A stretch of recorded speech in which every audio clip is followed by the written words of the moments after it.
कैसे चुकाऊं इन सांसों का मोल रे, जन्म देने वाले इतना तो बोल रे, जन्म देने वाले इतना तो बोल। कैसे चुकाऊं इन सांसों का मोल रे, जन्म देने वाले इतना तो बोल रे, जन्म देने वाले इतना तो बोल।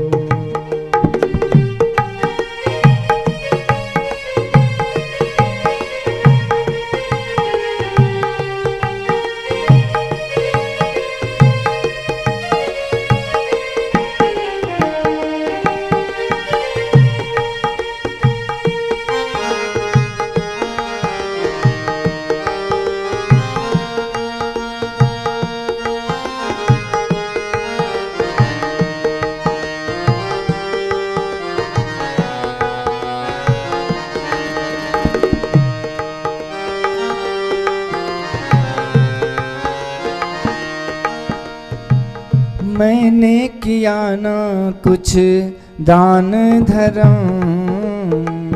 छल से भरे हैं मेरे सारे कर्म। मैंने किया ना कुछ दान धर्म हो, छल से भरे हैं मेरे सारे कर्म। नाम लिया ना मैंने, नाम लिया ना मैंने तेरा अनमोल रे, जन्म देने वाले इतना तो बोल रे, जन्म देने वाले इतना तो बोल। कैसे चुकाऊं इन सांसों का मोल रे, जन्म देने वाले इतना तो बोल रे, जन्म देने वाले इतना तो बोल।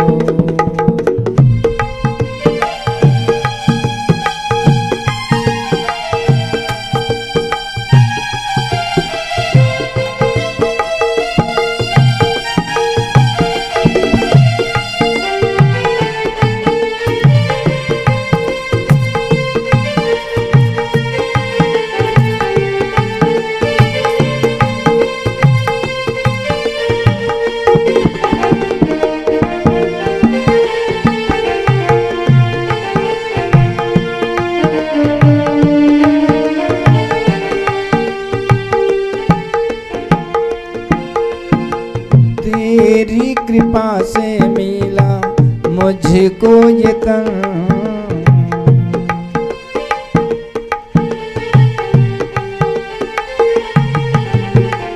जिसमें बसाऊं तुझे दिया है ये मन, जिसमें बसाऊं तुझे दिया है ये मन।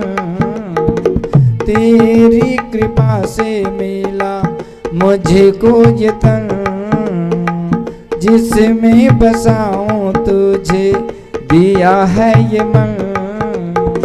तन की तू आंखें खोली, तन की तू आंखें खोली, मन की भी खोल रे, जन्म देने वाले इतना तो बोल रे, जन्म देने वाले इतना तो बोल। कैसे चुकाऊं इन सांसों का मोल रे, जन्म देने वाले इतना तो बोल रे, जन्म देने वाले इतना तो बोल।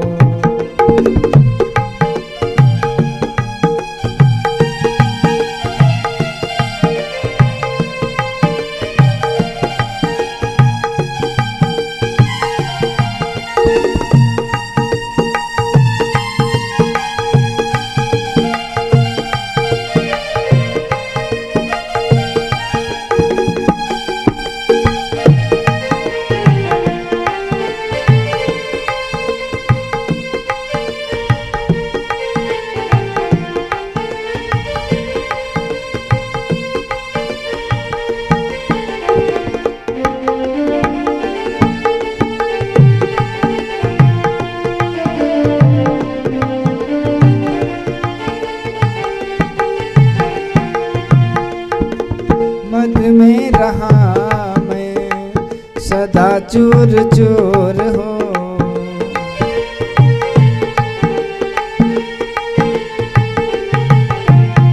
मद में रहा मैं सदा चूर चूर हो। सत्संग से भगवन में रहा दूर दूर हो। मद में रहा मैं सदा चूर चूर हो। सत्संग से भगवन में रहा दूर दूर हो। नाम लिया ना मैंने, नाम लिया ना मैंने तेरा अनमोल रे। जन्म देने वाले इतना तो बोल रे। जन्म देने वाले इतना तो बोल। कैसे चुकाऊं इन सांसों का मोल रे। जन्म देने वाले इतना तो बोल रे। जन्म देने वाले इतना तो बोल। कैसे चुकाऊं इन सांसों का मोल रे। जन्म देने वाले इतना तो बोल रे। जन्म देने वाले इतना तो बोल रे। जन्म देने वाले इतना तो बोल। रुक्मणी माँ बड़ी गंभीर मुद्रा में भगवान की स्वागत किए।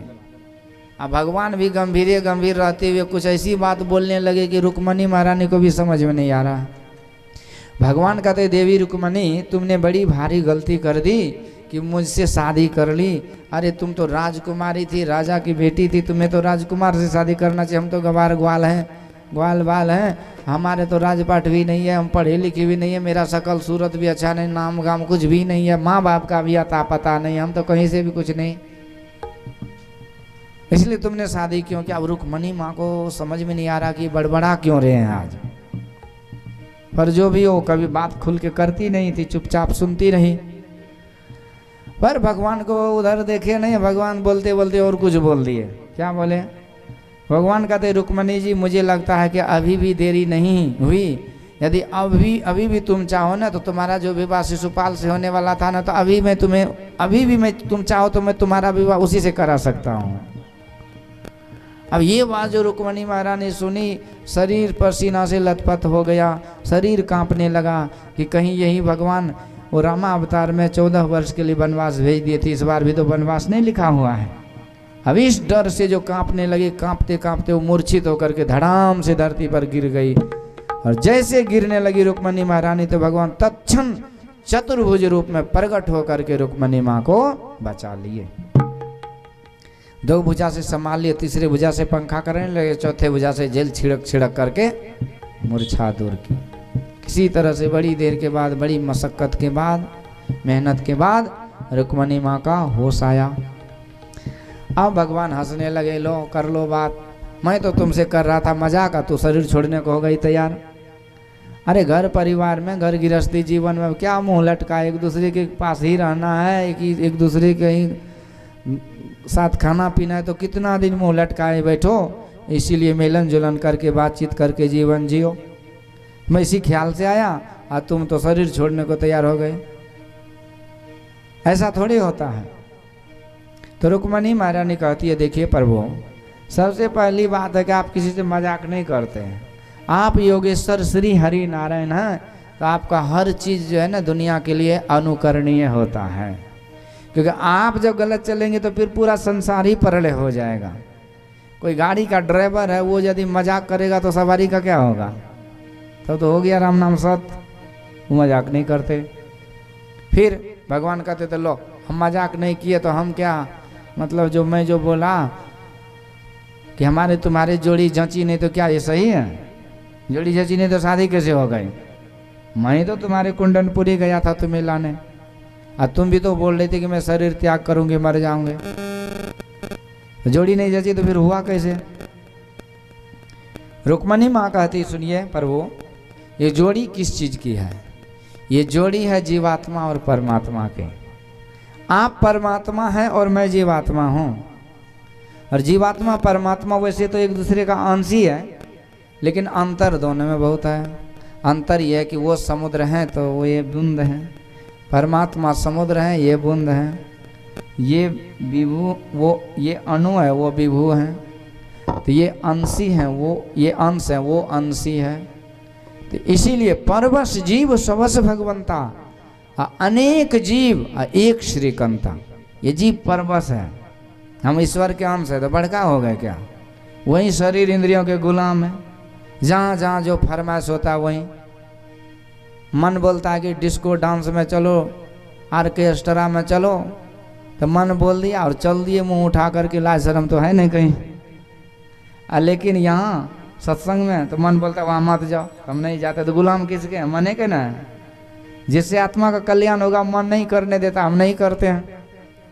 मन बोलता है कि बढ़िया बढ़िया खाओ, आत्मा बोलता है कि मत खाओ, उसका गर्दन काटोगे तुम्हारा भी कटेगा। मन बोलते कटेगा तो देखेंगे, मन जबरदस्ती खिला देता हड्डी पसली जो खाने का चीज़ भी नहीं है। मन बोलता है पियो, आत्मा बोलता है नहीं बढ़िया चीज़ नहीं है, बर्बाद हो जाओगे। तो कहते होगा तो होगा, पी लो। मन जो कहता है वो कर लेते, जो कि अच्छा नहीं है। तो हम गुलाम हैं, हम स्वतंत्र कहाँ हैं? तो शरीर इंद्रियों के गुलाम हम जीव हैं। पर हे सर्वेश्वर, हे भगवान, आप तो सबको अपने अधीन कर रखे हैं, आप किसी के गुलाम नहीं। इसलिए हम में और आप में कोई जोड़ी नहीं है। ये तो संत की कृपा होती है कि जीवात्मा को परमात्मा से मिलन करा देते हैं। क्योंकि यहाँ रुक्मणी महारानी का विवाह जो है ना संत ही कराए थे। लोग कहते हैं कथा में खाली ब्याह है, शादी, नाचे न टंगे। तो जो करते हैं वो करते हैं, जो गुरु कृपा से सत्संग भजन करके और इस ज्ञान को समझ लिए, उसको तो कहीं कुछ ऐसा नहीं दिखता है। संत ने शादी कराए तो संत क्या करते? जीवात्मा को परमात्मा ही से मिलाते हैं ना। तो भगवान कहते चलो ये बात ठीक हो गया। अब जो मैं बोला कि मेरे माँ बाप का अता पता नहीं है, तो क्या मैं बिना माँ ये बाप का हूँ क्या? यदि कोई कहे कि भगवान कृष्ण की माँ यशोदा नहीं है, तो यशोदा मैया सुनेगी तो मुंह नोच करके बंगाल खाड़ी नहीं बना देगा। वो तो कभी मानने को तैयार नहीं, तो कहती मेरो लाला। और इसी तरह नंद बाबा कहते हैं नंद का लाला। इसी तरह वसुदेव देवकी को भी कोई कहे कि तुम्हारा बेटा नहीं है, तो उसे भी वो मानने को तैयार नहीं। तो भगवान कहते तो मैं जो बोला कि मेरे माँ बाप का अता पता नहीं है, तो ये सही है? तो रुक्मणी महारानी कहते बिल्कुल सही है।